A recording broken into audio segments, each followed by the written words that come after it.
ang dahilan. Naiintindihan mo? Nakadikit lang sa iyang palitong posporo. Hindi to gagalaw ang isang palito, ano man ang kakayahan ng isang manggagamot, ito ay nagmumula sa espiritual ng Panginoon Kristo. Kung may negative energy dyan sa loob ng katawan ng buhay na tao, dumidetect ito dahil sa kapangyarihan ng Panginoon Kristo. Isa tong magnet, naiintindihan mo, para kayong mga bakal kakalawangin na umaanlili sa loob ng laman ng tao. Hindi to basta-basta didikit kung ito ay nagsasapi-sapihan na kung isang tao ay meron talagang sakit sa physical, spiritual, o emosyonal. O pwede kang inaalilihan ni Satanas dahil sa kahinaan ng isang tao. O pwede yun. Pero kung wala naman sapi ang isang tao, hindi iinit ang palito kung ito ay nagkukulang-kulangan lang. Naintindihan mo? Doon ko nadidetect kung meron isang tao nakasanib sa isang tao. Ang tanong ko, hindi mo malaman kung babae ka lalaki, di ba? Naintindihan mo? Hindi mo alam kung babae ka lalaki. Pag hindi mo malaman ang katawan lupa mo na isa kang babae lalaki, dahil isa kang demonyo. Alam mo bang may kasarian ng mga demonyo, dalawang lahi, isang babae at isang lalaki. Kaya hindi niya masagot kung babae siya lalaki. Dahil matagal na kayo sa lupa. Naintindihan mo? Kung patay ka, pwede mo sasabihin na ligaw ikaw kaluluwa. Huwag mo kami nilinig lang. Naintindihan mo? Anong dahilan kung bakit ka nasa loob ng katawan ng batang ito? Posporo pa lang ang ginamit ko sa'yo. Huwag mong pilitin, bibigyan kita ng isang babala. Ikaw ang mapili. Hindi kita lulubayan kung hindi mo ko pinakausap bilang instrumento ng Diyos. Tanda mo, ayaw mo magsalita. Sinabihan na kita kanina, makikipag-usap ako kung hindi. Sa pangalan, ano? Hindi ko alam. Ngayon, paano ka nakapasok ng katawan ng bata? Matagal ka na ba sa loob ng katawan niya? Hindi ko alam. Kung minsan nga hindi mo nga alam kung babae ka lalaki, bakit hindi mo magalaw ang kanang kamay mo? Bakit? Nabibigatan ka ba? Iangat mo ang kanang kamay mo. Tanggalin mo dyan sa lahat ng sakit mo. Tanggalin mo lahat ng nilagay mong sakit sa kanya. Lahat. Sige, pagbibigyan kita. Merong mga espiritong mga masasama na hindi talaga nila alam kung anong kasarian nila. Tinatanong ko na to kay Magnetico kung sino ka. At tinatanong ko to sa aking ama kung anong nilalang ka. Bakit hindi mo alam kung anong kasarian mo o pwede kang demonyo? Dahil kung inkanto ka, magsasalita ka. Umalik sa masamang espiritu ka, duwende ka, magsasalita ka. Tanda mo. Ubusin mo. Anong binigay mong sakit sa loob ng katawan niya? O anong sakit mo sa katawan mo para humataw din sa katawan lupa ng batang ito? Sagutin mo ang tanong ko. Ano? Tatanggalan mo siya ng pananampalataya? Imposibleng paano ka nakapasok dyan? Sa araw nito, tatanggalan kita ng hininga. Ubusin mo lahat yung nilagay mo. Pag hindi ka nagsalita, tanda mo, hindi na kita tatanungin ulit. Ayaw ko na matagal.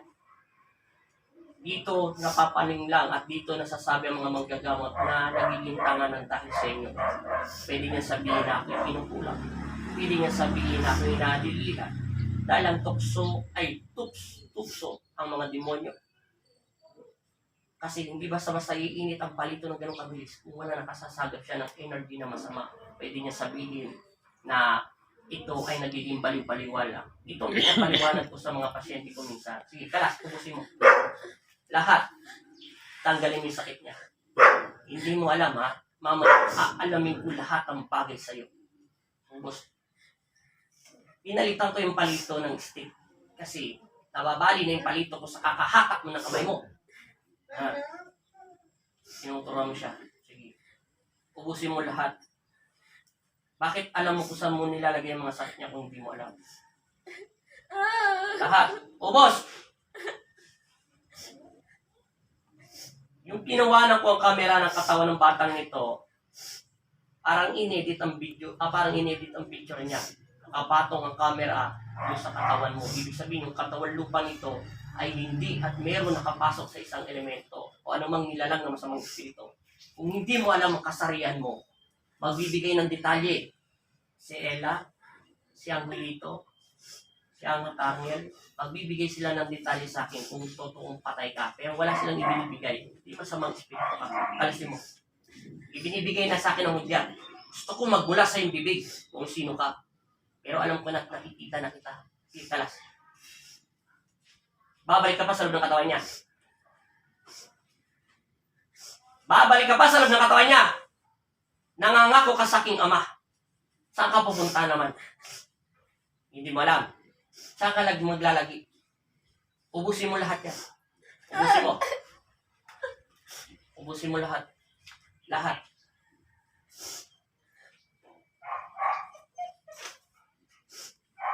Ubos lahat. Nakadikit pa lang sa mga stick, tanda mo. Pinalitan ko yung palito dahil hinahatak mo yung katawan lupa niya. Ubos ka ng ubos lahat. Ubusin mo.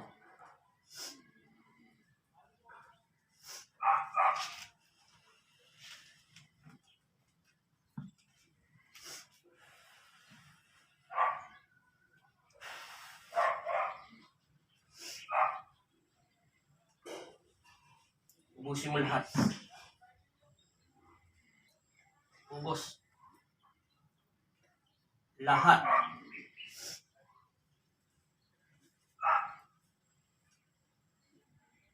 Alam ko na kung sino ka. Talagang hindi mo malalaman ang kasarian mo dahil ikaw isang basamang espiritu. Naririnig mo ba ako? Tuturuan mo pa siya maging masama? Tuturuan mo pa siya? Hindi na. Sige, kalas. Ang aking ama pa rin na may karapatan sa batang ito dahil pag-aari ito ni Kristo. Naintindihan mo? Huwag mo siyang alilihan. Umilya man siya, matigas ang ulo niya nang dahil sa ginagawa mo. Naintindihan mo? Ubusin mo lahat.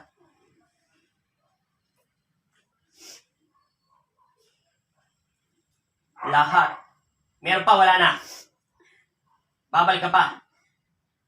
Titigilan mo to, naintindihan mo? Huling tanong, isang sagot. Babae ka, lalaki? Hindi ko alam. Hindi mo alam kung babae ka. Hindi ka rin lalaki. No, sige. Ikaw ay masamang espiritu dahil hindi mo alam kung bakit ka nagkakaganyan. Naintindihan mo? Ngayon, ilulubog kita sa impyerno. Tutusukin ko ang puso mo para hindi ka na makapasok sa ibang mga taong nabubuhay na naglilingkod sa aking ama. Naiintindihan mo? Huwag ka ng papa dito. Hinto mo yung kamay niya.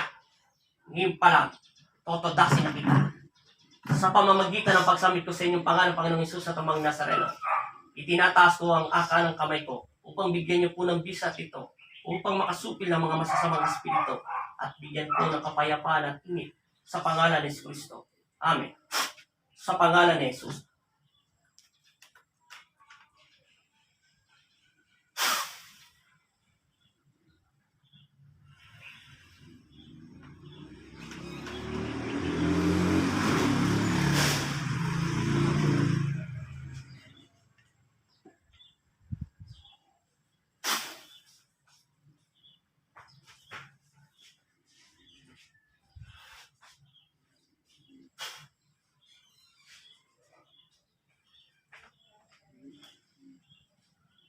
Ang pangalan niya? AJ. AJ. Reggie. Dumilat ka sa pangalan ni Kristo. Tinatawag ko ang kaluluwa niya. Amen. Tatanungin kita. Isang tanong, isang sagot lang. Pero mo na ng kamay mo. Pawis na kamay mo. Para kang naliligo sa sarili mo. Pawis na. Pantay na daliri niya. Oh. Walang labis, walang kulak. O, diba? Diba? Simula sa taas. Yan, 1, 2, 3, 4. Intindihan mo, makinig ka muna sa akin, sumandag ka. Ibabalik ko ng todo yung lakas mo. May tanong lang ako sa'yo.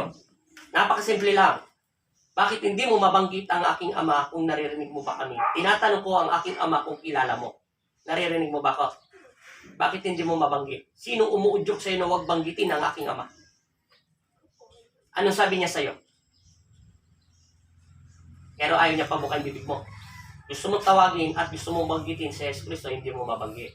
Ngayon, tinatanong kita ulit, sino umuudyok sa isip at puso mo? Bakit hindi mo makilala ang sarili mo kung babae ka lalaki? Hindi mo masagot kung babae lalaki ka. Bakit may kumukontrol sa utak mo? Bakit hindi mo masabi?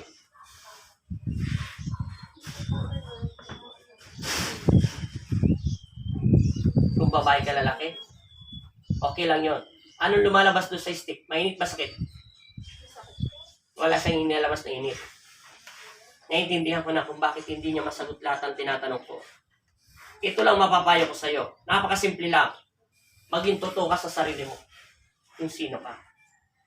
Magtiyaga ka dahil mahal tayo ng Diyos. Makinig ka sa iyong magulang at sila ay nakarating na sa bata pa sila hanggang nagkaroon sila ng pamilya kayong mga anak nila. Pakinggan mo sila. Hindi naman nila tuturing maging masama ka. Ilabas mo lang kung sino ka. Humingi ka lang ng kapatawaran at magpatawad ka. Humingi ka ng tulong sa Panginoon. Lahat naman ng ginagawa ng mga magulang ay nararapat para sa anak. Para pagdating ng panahon magkaroon ka ng pamilya, ituro mo rito. Kahit anong trabaho mo, kahit nakapagtapos ka pag-aaral, kahit anong pa maganda mong trabaho, hindi ka magiging masaya. Bakit ka mo? Naging suwail ka sa iyong magulang. At madadamay ang iyong mga anak. Kahit anong trabaho mo ng trabaho, mag-ipon ka naman marami pang pera, yung mga anak mo ay laging nagkakasakit ng dahil sa tigasan ng ulo mo. Naintindihan mo? Hindi ko sinabing matigas ang ulo mo, ha? Sinasabi ko lang ang mangyayari. Pangatlo, lagi kayo magdasal. Unang-una yun, lagi kayo magdasal. Kung may bumubulong sa inyong masama, huwag kayong maniniwala agad. Kasi tayong mga tao, natural magalit, huwag lang natin kimkimin at huwag lang natin alagaan. Lahat tayo ay pantay-pantay. Tandaan mo, ang pagmamahal ng Diyos ay walang VIP sa atin. Kahit kami mga instrumento kami, kahit pwede kami magkasala, papagalitan din kami. Hindi kami Diyos. Kami ay mga instrumento lang. At huwag kayo basta-basta naniniwala sa mga taong sinasabihan na sinasapian o sinasapian ng ginagamit pa ang mahal na ina, patawad po mahal na ina at ang mahal na santo ninyo. Hindi basta-basta sumasabi po mahal na santo ninyo ang mahal na ina. Hindi pagkus ito dinadaan sa panaginip, tinuturuan ka magsimba, manalangin, tumawag sa kanyang anak. Yun lang ang tinuturo ng aking ama at ang mahal na ina at mahal na santo ninyo. Yun lang ang sinasabi niya sa mga anak niya. Hindi kanya padadaling kung saan-saan. At hindi ka nito basta-basta ibibigay ang kapangyarihan para maggamot ka. O kasi nanibang ka ng mahal na Panginoon Kristo, etc. Sasabihin na ikaw ay maggamot. Dadaan pa rin sa matinding pagsubok ang isang manggagamot bago niya to piliin at instrumento. Alam niya to. Bata ka pa lang, bago ka pa lang ipanganak sa mundo. Alam niya na ikaw ay karapat-dapat na bigyan ng karunungan ng kapangyarihan ng Panginoon Kristo. Dahil alam niya hindi mo to magagamit sa kasamaan. Ang lahat naman ng mga gagamot at marunong manakit ng mga kapwa niya tao ay hindi sila pinili ng Diyos. Dahil pwede rin sila tabla ng mga kapwa nila magagamot na mabubuti ang puso. Naintindihan mo na? Kung bakit hindi mo masagot at hindi pantay-pantay ang mga daliri mo? Dahil ang iyong kaluluwa ay kulang sa panalangin at basbas.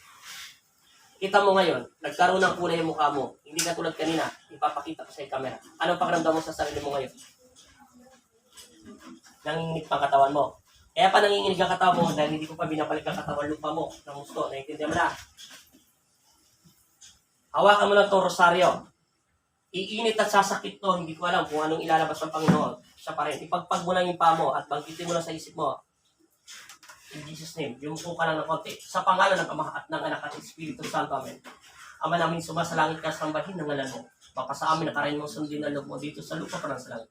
Bigyan niyo po kami ngayon ng aming kakanin sa araw-araw at patawarin mo kami sa aming mga sana para na pagpapatawad namin sa nagkakasala sa amin. At huwag mo kami pahintulot sa tukso at iagyan mo kami sa lahat ng masamang amin. Sa pangalan ni Jesus, sa pangalan ng Ama, ng Anak at Espiritu Santo, masamang espiritu, lumayas ka sa kaloob ng katawan ng batang ito. Sa pangalan ni Jesus. Amen.